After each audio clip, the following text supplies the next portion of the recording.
నమస్తే V10 news కి స్వాగతం. ముందుగా బులెటిన్ లో హెడ్లైన్స్. తెలంగాణ భవన్ లో మాజీ మంత్రి శ్రీ పువ్వాడ అజయ్ కుమార్ ప్రెస్ మీట్. కేసీఆర్ నిర్ణయం మేరకు బీఆర్ఎస్ పార్టీ ఎమ్మెల్యేల ఎమ్మెల్సీల ఎంపీల 1 నెల జీతం విరాళంగా ఇవ్వాలని నిర్ణయించాం. హరీష్ రావు. తెలంగాణ భవన్ లో బీఆర్ఎస్ నేతల ప్రెస్ మీట్.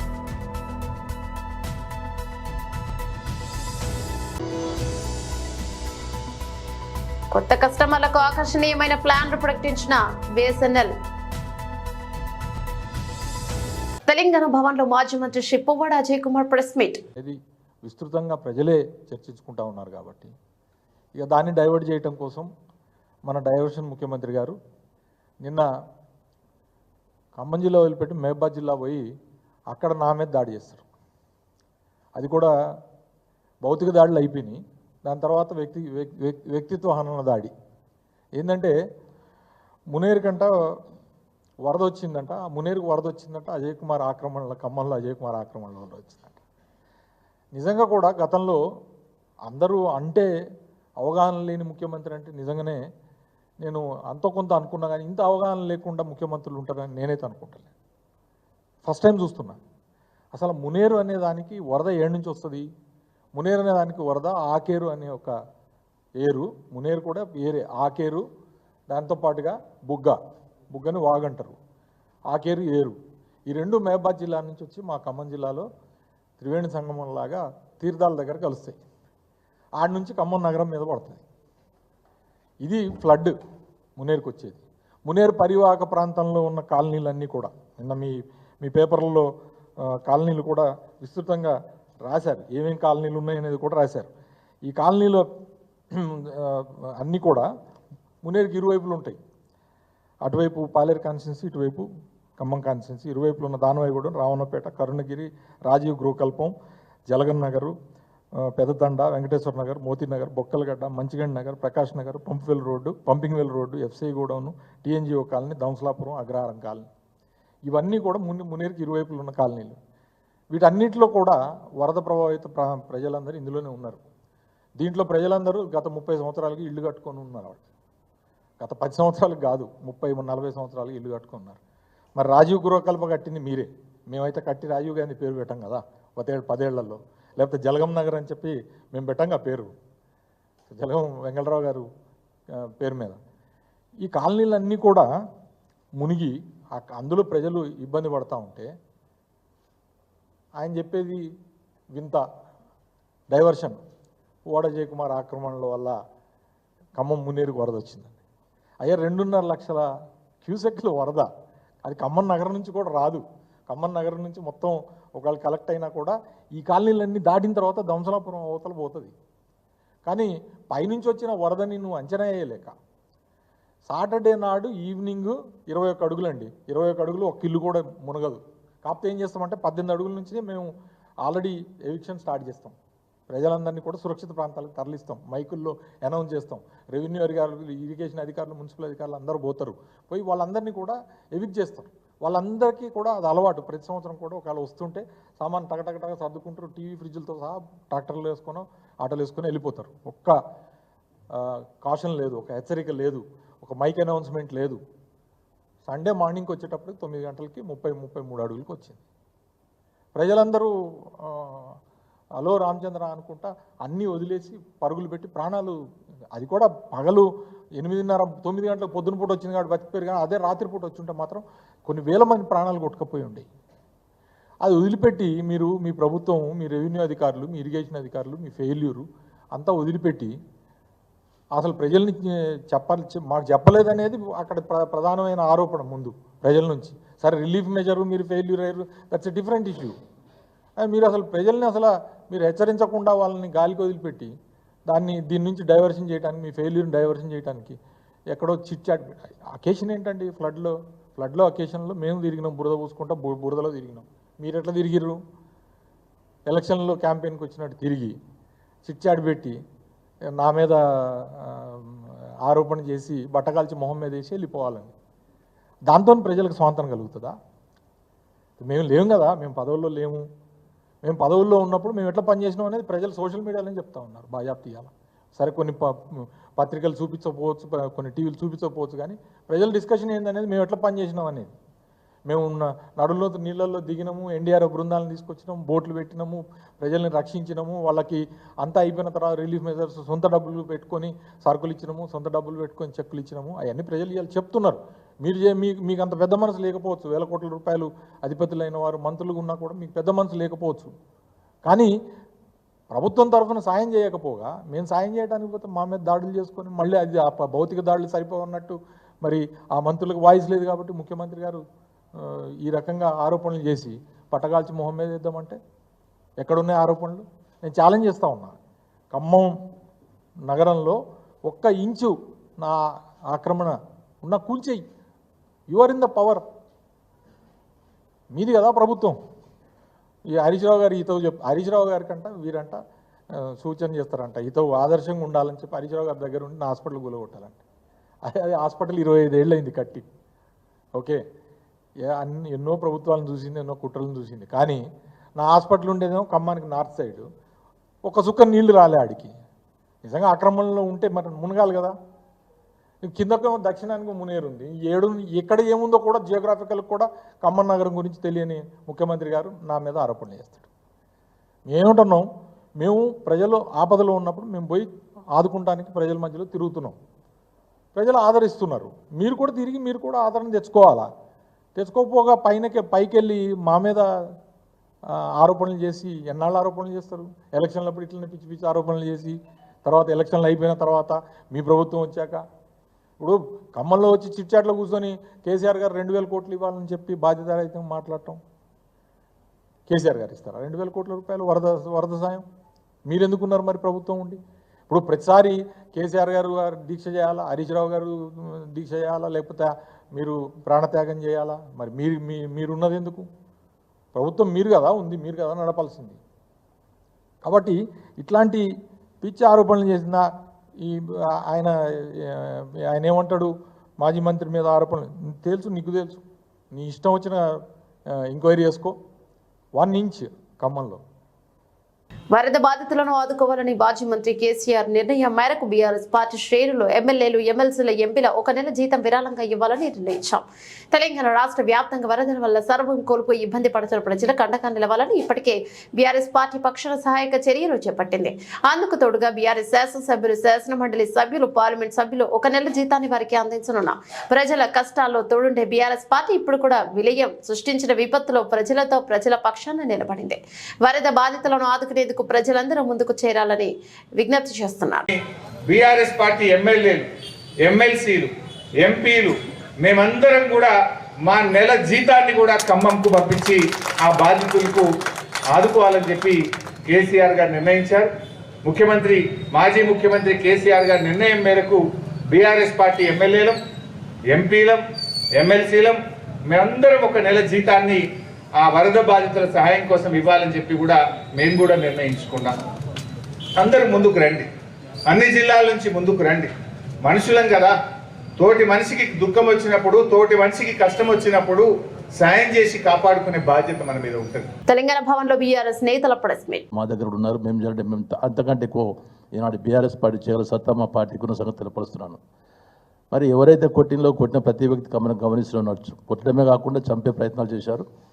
అలాంటి వారిపైన తప్పనిసరిగా కేసులు బుక్ చేసి వాళ్ళను అరెస్ట్ చేసి వాళ్ళపైన యాక్షన్ తీసుకోవాలని కోరుతున్నాము. కాకపోతే ఇది మంచి పద్ధతి కాదు. మరి ఇప్పుడే మరి మన అజయ్ కుమార్ గారు చెప్పడం జరిగింది. మేము మాత్రం ఎక్కడ కబ్జాలు చేయలేదు, ఏం చేయలేదు. మీ నాయకులు, మీ మంత్రులు, మీ ఎమ్మెల్యేస్ చాలా పెద్ద కబ్జాలు చేశారు. ఖమ్మంలో కమ్యూనిటీ హాల్స్ కట్టుకున్నారు, ప్లస్ ఇంకోటి చాలా పెద్ద కబ్జాలు ఉన్నాయి. ఈరోజు ఏదైతే మున్నేరు వాగుందో దాని ఇరువైపున మున్నేరు వాగున్న కాలనీస్ పేరు మీ కాంగ్రెస్ పార్టీ నాయకుల పేర్లే ఉన్నాయని చెప్పడం కూడా జరిగింది. అంటే మీ హయాంలోనే పూర్తిగా కాంగ్రెస్ పార్టీ వాళ్ళే పూర్తిగా ఖమ్మంను కబ్జా చేసి దోపిడీ చేసిన సంగతిని క్లియర్గా ప్రజలు చెప్పుకుంటున్న సంగతి తెలియపరుస్తున్నాను. కాబట్టి మీరు చేసిన పనులను బీఆర్ఎస్ పార్టీ పైన వేయడం మంచి పద్ధతి తెలియజేస్తూ ఈనాడు కాంగ్రెస్ పార్టీ పూర్తిగా ఏదైతే ప్రభుత్వం ఉందో ప్రభుత్వం పూర్తిగా విఫలమైపోయింది. కాంగ్రెస్ పార్టీ నాయకులు కానీ ప్లస్ అధికారులు కానీ పూర్తిగా చేతులు ఎత్తేసిన సందర్భంగానే బీఆర్ఎస్ పార్టీ వాళ్ళు సహకరించడం జరిగింది. ఇలాంటి పద్ధతులు ఇంకా ముందు చేస్తే బీఆర్ఎస్ పార్టీ చూస్తూ ఊరుకునే సంగతి తెలియజేస్తున్నాం.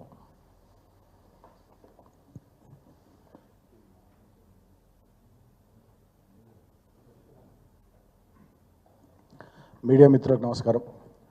నిన్న ఖమ్మంలో కాంగ్రెస్ గూండాలు చేసినటువంటి దాడిని యావత్ రాష్ట్రంలో ఉన్నటువంటి ప్రజలంతా కూడా ఖండిస్తూ ఉన్నారు ముక్త కంఠంతో.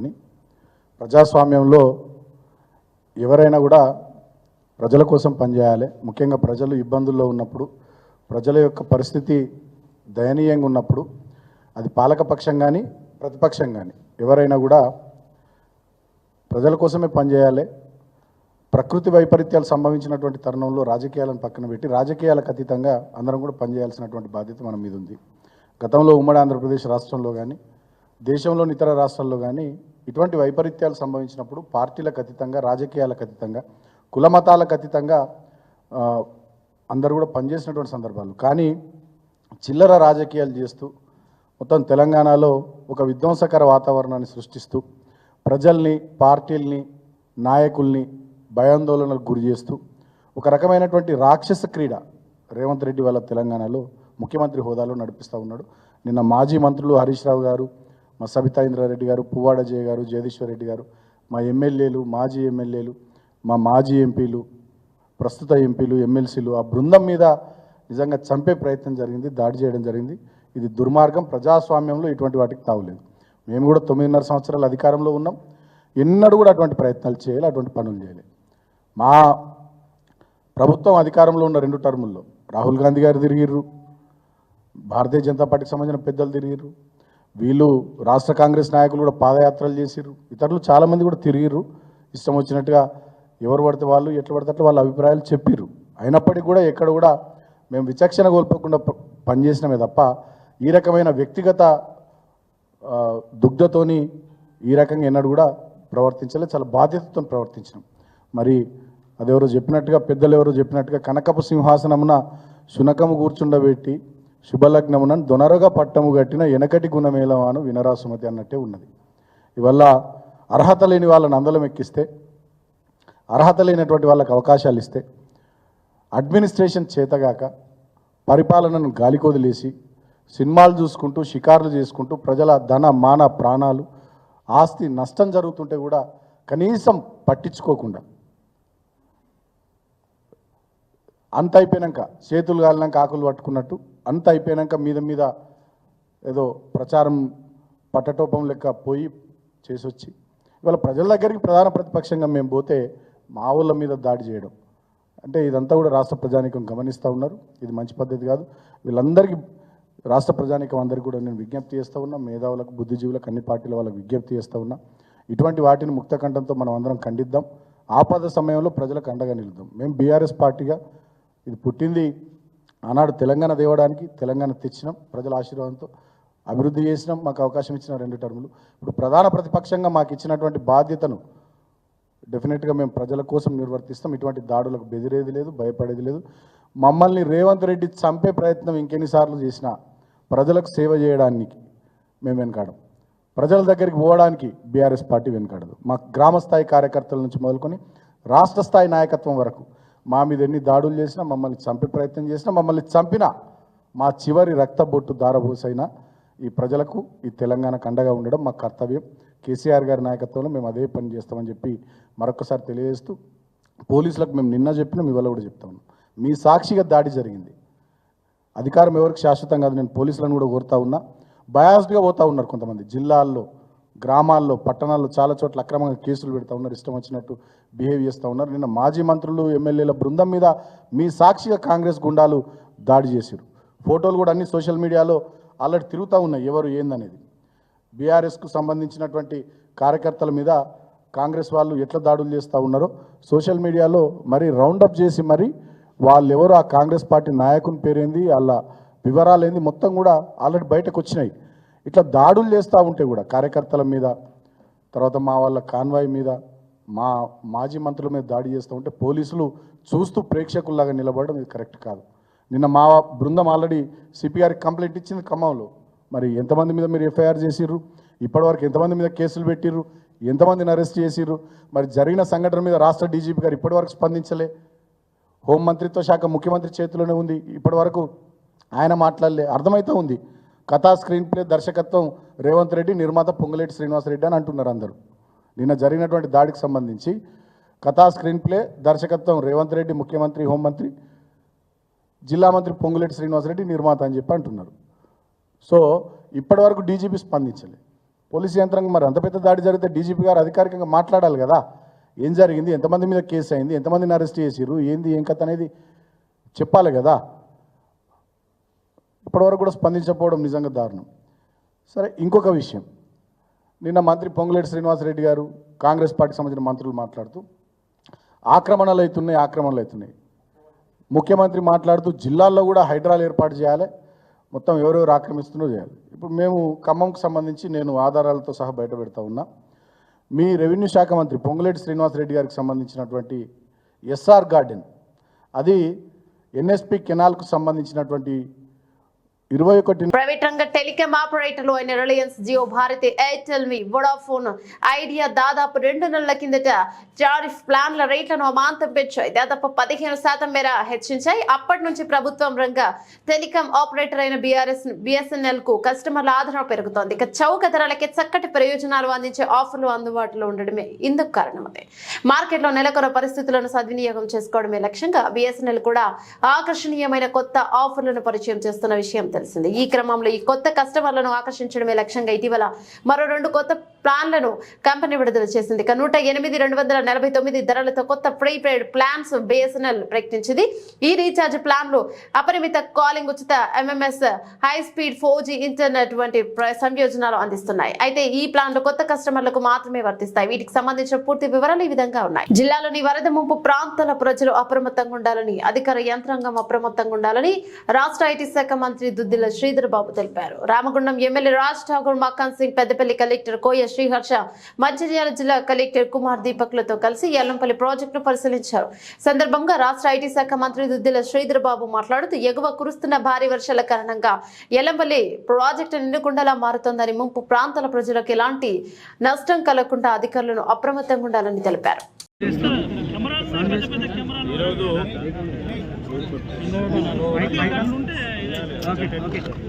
శ్రీపాద ఎల్లంపల్లికి సంబంధించి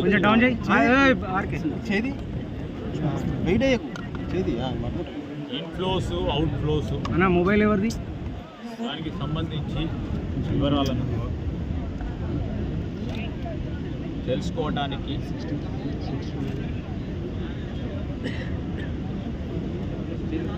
రాబోయే 2-3 రోజుల్లో కూడా అధిక వర్షాల వల్ల ఎగువ ప్రాంతం నుంచి వచ్చే నీటి ప్రవాహానికి సంబంధించి ఆ వరదకు సంబంధించిన అంశం విషయంలో మా సోదరులు రామగుండం శాసనసభ్యులు రాజ్ ఠాకూర్ గారితో పాటు పెద్దపల్లి కలెక్టర్ గారు, మంచిర్యాల కలెక్టర్ గారు, ఈ ప్రాజెక్టుకు సంబంధించిన చీఫ్ ఇంజనీర్ గారు, మరి అధికారులందరూ కూడా వచ్చి ముందస్తు జాగ్రత్తలు తీసుకోవాలనే ప్రయత్నం, గత అనుభవాలను దృష్టిలో పెట్టుకొని ముందస్తు జాగ్రత్త చర్యలను తీసుకోవడం మా ప్రభుత్వం ముఖ్య ఉద్దేశం. ఒక ప్రక్కన ముఖ్యమంత్రి గారు, డిప్యూటీ సీఎం గారు, సహచర ఇతర మంత్రివర్గ సహచరులందరూ కూడా భారీ వర్షాలు పడతా ఉన్న ప్రాంతాల్లో ప్రజలకు ధైర్యం చెప్పడానికి, అదేవిధంగా అధికార యంత్రాంగం అంతా కూడా ఫీల్డ్ లెవెల్లో ఉండాలని సూచించడం,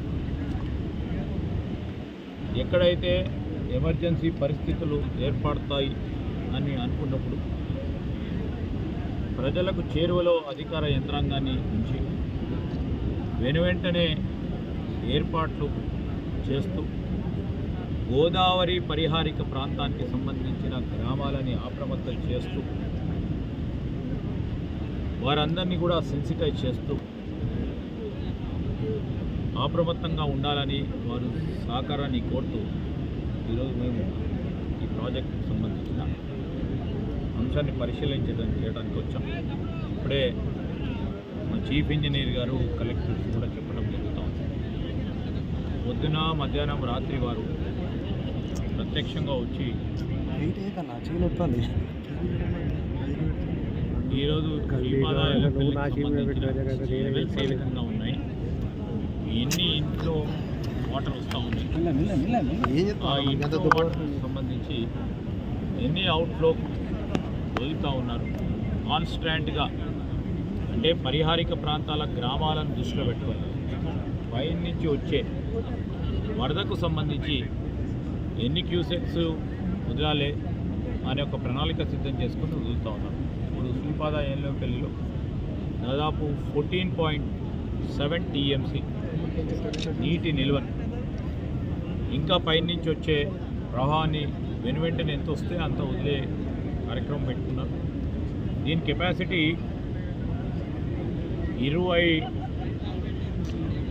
20 లక్షల క్యూసెక్.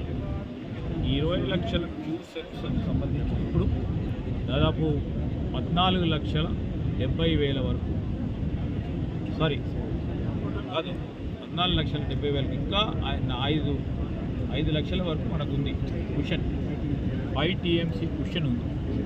సో ప్రణాళిక సిద్ధం చేసుకొని ఎవరికి కూడా ఇబ్బంది రాకుండా పైన ధర్మపురి కానీ ఇంకా పైన ప్రాంతాలు కానీ ఆ వరదకు సంబంధించి అటు మహారాష్ట్రలో పడే వర్షాలు అక్కడ వరదను దృష్టిలో పెట్టుకొని ఎస్ఆర్ఎస్పి నుంచి కింద ప్రాంతం వరకు కూడా అటు మేడిగడ్డ దాటి అటు ప్రాంతానికి కూడా కింద వరకు కూడా ఎక్కడ కూడా ఇబ్బంది రాకుండా మరి ప్రయత్నంలో లోపం లేకుండా, మానవ ప్రయత్నంలో లోపం లేకుండా, అధికార యంత్రాంగానికి సంబంధించి చేస్తూ ఉన్న ప్రయత్నానికి లోపం లేకుండా మా ప్రభుత్వం అన్ని చర్యలు తీసుకుంటూ ఉంది. ఇప్పుడు ఈ వ్యక్తి పేరు అన్ని చోట్ల వినపడుతోంది. ఖమ్మంలో ప్రకాష్ నగర్ బ్రిడ్జ్ మీద వరదలో చిక్కుకున్న 9 మందిని ఒక్కడే వెళ్లి కాపాడిన ఇప్పుడు రియల్ హీరో. అధికారులు, ఎన్డీఆర్ఎఫ్ సిబ్బంది, హెలికాప్టర్లు, మంత్రులు చేయని పని సామాన్యుడు ఒక జేసీబీ డ్రైవర్ నువ్వు చేయగలిగావు. విపత్తులో ప్రాణాలను పనంగా పెట్టి ఒక్కడివే వెళ్లి 9 మందిని కాపాడావు. నిజంగా నువ్వే నిజమైన హీరో. ఇలాంటి మనుషులు సమాజానికి చాలా అవసరం. ఖమ్మం ప్రజలు నేను ఎప్పటికీ మర్చిపోరు. పోతే ఒక్కడిని పోతా, వస్తే వాళ్ళతో కలిపి 10 మంది వస్తామంటూ నువ్వు అంటున్నటువంటి మాటలందరికీ స్ఫూర్తి. చిమ్మ చీకట్లో కబలించే ఆ పెను వరద ముప్పుల్లో పడి వెళ్లి ఆ 9 మంది ప్రాణాలకు దిక్సూచయ్యావు. వారి కుటుంబాలకు రక్షకుడు అయ్యావు. ప్రజలందరికీ ఆదర్శమయ్యావు. నువ్వే నిజమైన హీరో. సల్యూట్.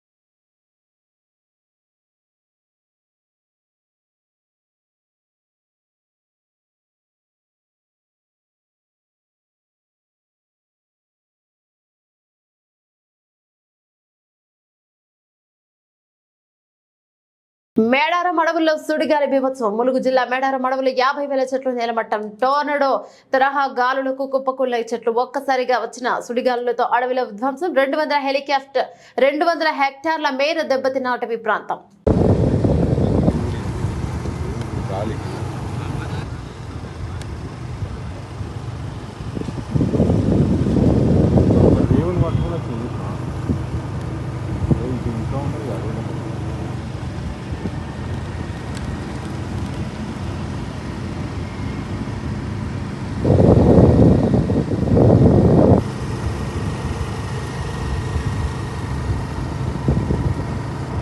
ఇటువంటిది ఏ ఊరు మీద వచ్చినా కానీ ఊరు ఉండకపోలేదు.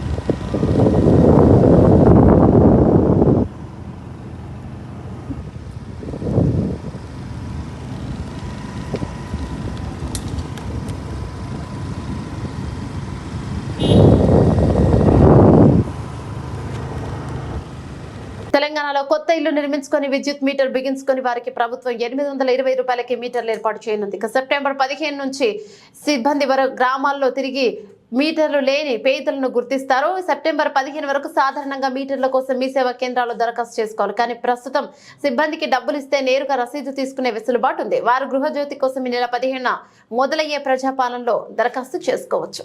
బులెటిన్ ముగించే ముందు హెడ్లైన్స్ మరోసారి. తెలంగాణ భవన్లో మాజీ మంత్రి శ్రీ పువ్వాడ అజయ్ కుమార్ ప్రెస్ మీట్. కేసీఆర్ నిర్ణయం మేరకు బీఆర్ఎస్ పార్టీ ఎమ్మెల్యేల, ఎమ్మెల్సీల, ఎంపీల 1 నెల జీతం విరాళంగా ఇవ్వాలని నిర్ణయించాం. హరీష్ రావు. తెలంగాణ భవన్లో బీఆర్ఎస్ నేతల ప్రెస్ మీట్.